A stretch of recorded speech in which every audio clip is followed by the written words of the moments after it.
Hello, నేను miss రావు. తిరుమల తిరుపతి దేవస్థానం ఈవోగా అనిల్ కుమార్ సింఘాల్ గారు బాధ్యతలు చేపట్టారు. ఆయన నియామకం 360 డిగ్రీస్ నుంచి చూసిన తర్వాత చంద్రబాబు నాయుడు గారు చేశారు.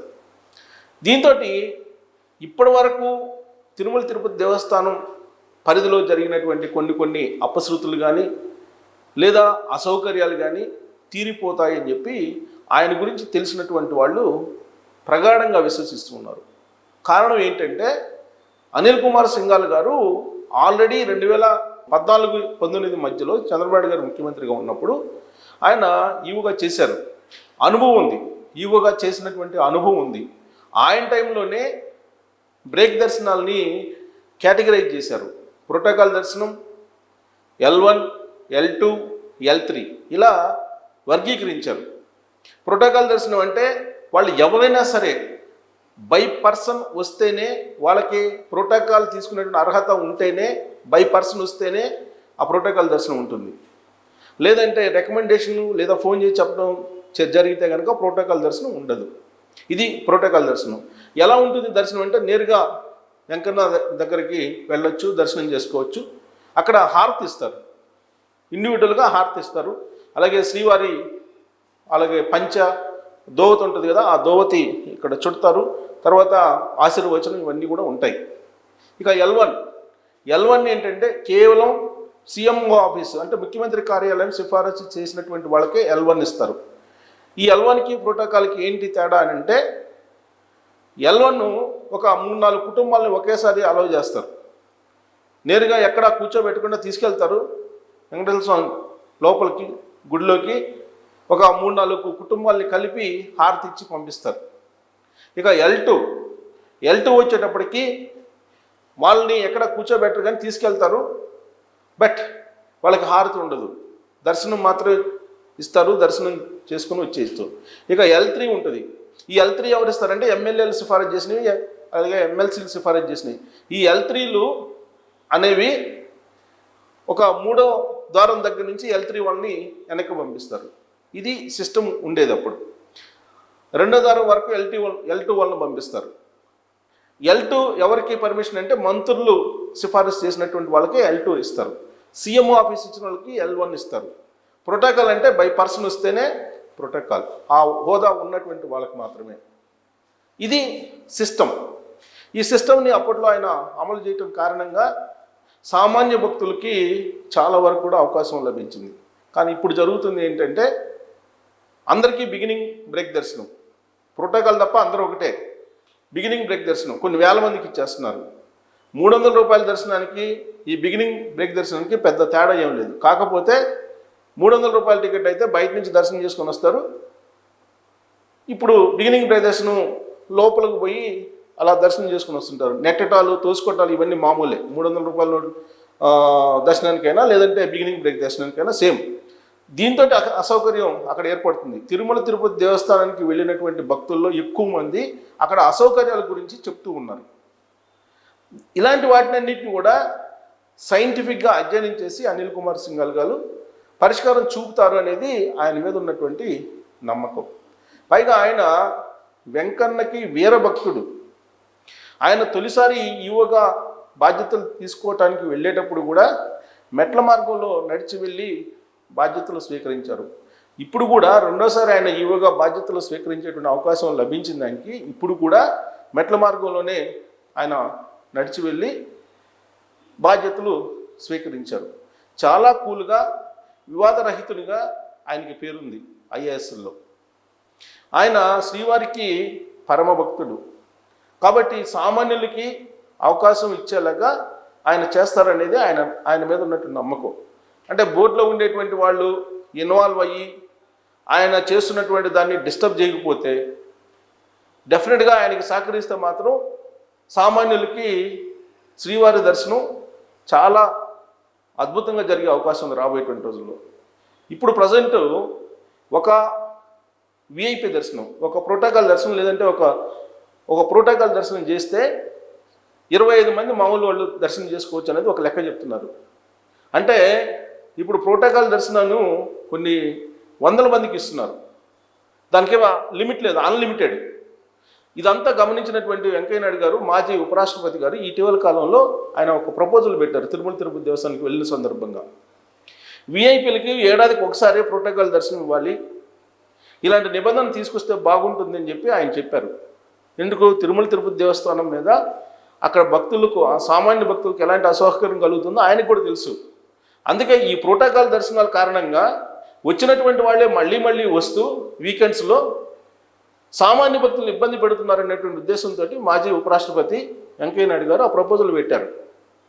ఏడాదికి ఒకసారి మాత్రమే ప్రోటోకాల్ దర్శనం ఉండేలాగా ఒక నిబంధన తీసుకురావాలి, దీని మీద అధ్యయనం చేసి సాధ్యాసాధ్యాలను పరిశీలించి దీన్ని అమలు చేస్తే బాగుంటుంది అనేటువంటి ఒక సలహా ఆయన ఇవ్వడం జరిగింది.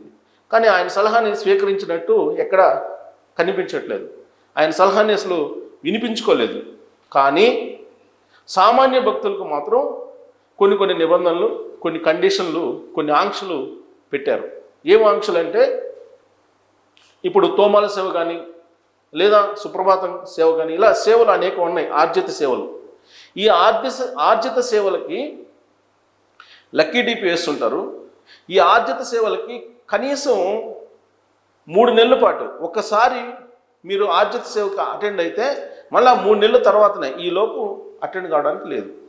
అది ఆన్లైన్ బుకింగ్లో అలాంటి నిబంధన పెట్టారు, విడిగా కూడా అది ఉంది. ఇప్పుడు అంగ ప్రదర్శనలకి ఇది లేదు. ఈ అంగ ప్రదర్శనలకి కూడా ఇప్పుడు ఆన్లైన్ పెట్టారు, ఆన్లైన్ వెసులుబాటు పెట్టారు. దీనికి కూడా ఒక్కసారి అంగ ప్రదర్శన చేసిన వాళ్ళకి మళ్ళా ఇదే నిబంధన 3 నెలల పాటు అనేది. కానీ ఇప్పుడు ఆర్జిత సేవలన్నిటికీ కూడా ఇప్పటి వరకు 3 నెలల పాటు ఉన్నటువంటి నిబంధన ఇప్పుడు వాటిని 90 రోజులకి పెంచారు. 90 రోజులు అంటే ఆల్మోస్ట్ 3 months, 90 days. ఇప్పటి వరకు 60 days కొన్ని ఆర్జిత సేవలకు ఉన్నాయి. ఈ మొత్తానికి ఆర్జిత సేవలకు కానీ అంగ ప్రదర్శనలకు కానీ అన్నిటికీ 90 రోజులు పెట్టారు. ఈ 90 రోజుల్ని మరింత పెంచేదానికి కూడా ఇప్పుడు తిరుమల తిరుపతి దేవస్థానం పరిశీలిస్తుంది బోర్డు. ఈ 90 రోజుల్ని 180 రోజులు చేస్తే ఎలా ఉంటుంది, ఆర్జిత సేవల విషయంలో కండిషన్స్ పెడితే ఎలా ఉంటుంది, ఈ ఆర్జిత సేవలకు ఒకసారి వచ్చిన వాళ్ళకి మళ్ళీ 6 నెలలు టైం పెట్టాలి, 3 నెలలకు కాకుండా అనేది ఆలోచిస్తుంది. ఇప్పుడు 3 నెలల కండిషన్ ఉంది, దీన్ని 6 నెలలు చేసేటువంటి ప్రయత్నం చేస్తుంది. మరి సామాన్య భక్తులకి ఆన్లైన్లో లక్కీ డీప్ ద్వారా వెసులుబాటు ఉంది ఈ ఆర్జిత సేవల్లో పాల్గొనడానికి. మిగిలినటువంటి వాళ్ళు ఎలాగో రికమెండేషన్ తోటి, రకరకాల సిఫారసులతోటి వెళ్తూ ఉంటారు. ఈ కండిషన్స్ ఓన్లీ ఆన్లైన్ వాళ్ళకి. ఇప్పుడు 300 రూపాయలు దర్శనం ఉంది. ఈ 300 రూపీస్ దర్శనానికి కూడా మీరు ఈ నెలలో బుక్ చేసుకుంటే, మీకు ఒకవేళ బుక్ అయింది అనుకోండి 300 రూపాయల దర్శనం, మళ్ళా 3 నెలల తర్వాతనే, అంటే 90 రోజుల తర్వాతనే మీకు మళ్ళీ ఆన్లైన్లో టికెట్ బుక్ అవుతుంది. ఈ లోపు మీరు బుక్ చేసుకోవడానికి ఎలిజిబిలిటీ లేదు. మీ ఆధార్ కార్డు నమోదు చేసిన, మీ మొబైల్ నెంబర్ నమోదు చేసిన ఆన్లైన్ బుకింగ్ సందర్భంగా ఎట్టి పరిస్థితుల్లో కూడా తీసుకోదు. మరి సామాన్య భక్తులకి ఇన్ని కండిషన్స్ పెట్టినప్పుడు విఐపి ప్రోటోకాల్ దర్శనం ఇస్తున్నటువంటి వాళ్ళకి ఎందుకు ఈ నిబంధన పెట్టకూడదు? సో ఉపరాష్ట్రపతి వెంకయ్య నాయుడు గారు మాజీ, ఆయన ఏమన్నారు, సంవత్సరం పాటు సంవత్సరానికి ఒకసారే ప్రోటోకాల్ అన్నారు. అట్లీస్ట్ దాన్ని 6 నెలలన పెట్టాలి కదా కండిషను. అంటే ప్రోటోకాల్ దర్శనం విఐపీలకేమో అసలు అన్లిమిటెడ్ దర్శనాలు, ఎప్పుడైనా రావచ్చు, వీకెండ్లో ఎప్పుడైనా రావచ్చు, లేదంటే వీక్ డేస్లో ఎప్పుడైనా రావచ్చు, ఎల్లవేళలా ద్వారాలు తెరిచి పెట్టి ఉంచుతారు విఐపీలకి. కానీ సామాన్య భక్తులకి ఆర్జిత సేవలకు కానీ లేదా 300 రూపాయల దర్శనాలకు కానీ ఆన్లైన్లో ఏ బుకింగ్ అయినా సరే ఇప్పుడు మినిమం 3 months టైం పెట్టారు. ఈ రాబోయే రోజుల్లో 6 months పెట్టాలని ఇప్పుడు పరిశీలిస్తున్నారు. దీన్ని ప్రోటోకాల్కి కూడా పెట్టాలి. ప్రోటోకాల్ కూడా పెట్టేటువంటి ఆలోచన అనిల్ కుమార్ సింఘాల్ గారు చేస్తారని చెప్పేసి సామాన్య భక్తులు ఎదురు చూస్తూ ఉన్నారు. ఇలాంటి సాహసాలు, ఇలాంటి సంస్కరణలు చేసేది ఆయనే, ఆయనకే ఉన్నాయి గట్స్, ఆయనకే భక్తి ఉంది వెంకన్న మీద, అందుకే ఆయనే చేయగలరు. మిగతా వాళ్ళు చేయలేనటువంటి పరిస్థితుల్లో ఉన్నారు. అందుకే ఉపరాష్ట్రపతి వెంకయ్య నాయుడు గారు మాజీ, ఆయన చేసినటువంటి ప్రపోజల్ను అసలు పరిగణలోకి తీసుకోవాలి. కాబట్టి అనిల్ కుమార్ సింఘాల్ గారు ఆన్లైన్లో ఉండేటువంటి మోసాలను కూడా అబ్జర్వ్ చేయాలి. ఇప్పుడు ఆన్లైన్ బుకింగ్స్లో కూడా స్లాట్లు మీరు ఓపెన్ చేస్తే కనుక ఆన్లైన్ బుకింగ్లో ముందు 5 నిమిషాలు అసలు మనకు రాదు, 5 minutes తర్వాత అది వస్తుంది బుక్ చేసుకోవడానికి. ఫస్ట్ 5 minutes అసలు ఎందుకు రాదు? ఫస్ట్ మనం ఓపెన్ చేయగానే యాప్ టైం ఇస్తారు, 10 గంటలకు అంటారు. ఉదయం 10 గంటలకు ఓపెన్ చేయగానే యాప్ అది తిరుగుతూ ఉంటుంది. ఒక 5 నిమిషాలకు గంట అవుతుంది, అప్పటికే బుక్ అయిపోయింటాయి టికెట్స్. మరి ఆ టికెట్స్ ఎక్కడికి పోయినాయి, ఎవరు బుక్ చేసుకుంటున్నారు? సో ఇలాంటి ఆన్లైన్ మోసాలను కూడా అనిల్ కుమార్ సింఘాల్ గారు అరికట్టాలి. ఆర్జిత సేవల్లో కానీ, 300 రూపాయల టికెట్లో కానీ, అన్నిటిలో ఆన్లైన్ ప్లాట్ఫామ్స్లో మోసం జరుగుతుంది అనేటువంటి అభిప్రాయంతో ఎక్కువ మంది ఉన్నారు. దానికి కారణం ఏంటంటే ఈ బుకింగ్స్ ఓపెన్ చేసిన తర్వాత ఫస్ట్ 5 మినిట్స్ టికెట్స్ బుక్ చేసుకోవడానికి అవకాశం రావట్లా మామూలు వాళ్ళకి. ఆ తర్వాత ఓపెన్ అయితే కనుక ఆల్రెడీ కొన్ని అయిపోయినట్టు చూపిస్తున్నాయి కాబట్టి అవి ఎవరికి వెళ్తున్నాయి అనేది కూడా అనిల్ కుమార్ సింఘాల్ గారు అబ్జర్వ్ చేయాలి. ఆన్లైన్ మోసాలు ఇప్పుడు రైల్వే టికెట్స్లో ఇప్పుడు ఈ మధ్యకాలంలో ఆ రైల్వే బుకింగ్స్కి సంబంధించి తత్కాల్ బుకింగ్కి ఆధార్ అథెంటికేషన్ ఇచ్చారు. ఐఆర్సిటీసీలో వెబ్సైట్లో ఆధార్ అథెంటికేషన్ ఇస్తేనే మీకు బుక్ అవుతాయి. ఇప్పుడు మళ్ళీ తాజాగా ఇండియన్ రైల్వే ఏం చేస్తుంది, సాధారణ బుకింగ్స్ కూడా ఫస్ట్ 15 మినిట్స్ ఈ ఆధార్ అథెంటికేషన్ ఉన్నటువంటి వాళ్ళకి అవకాశం ఇస్తుంది. సో అలాంటి సిస్టమ్స్ని తిరుమల తిరుపతి దేవస్థానం ఆన్లైన్ బుకింగ్స్లో కూడా తీసుకురాకపోతే ఈ బుకీలు జొరబడి బయట బహిరంగ మార్కెట్లో 300 రూపాయల టికెట్ని 2000, 3000 రూపాయలకు కూడా 5000 రూపాయలకు కూడా అమ్ముతున్నటువంటి మోసగాళ్ళు ఉన్నారు. సో ఇలాంటివి అరికట్టేటువంటి టాలెంట్ కానీ, ఆ అరికట్టాలనేటువంటి తపన కానీ ఉన్నటువంటి ఐఏఎస్ అధికారి అనిల్ కుమార్ సింఘాల్ గారు. ఆయన ఇది చెయ్యగలరు, సామాన్య భక్తులకి న్యాయం చేయగలరు అనేటువంటి ఒక నమ్మకం అయితే ఉంది.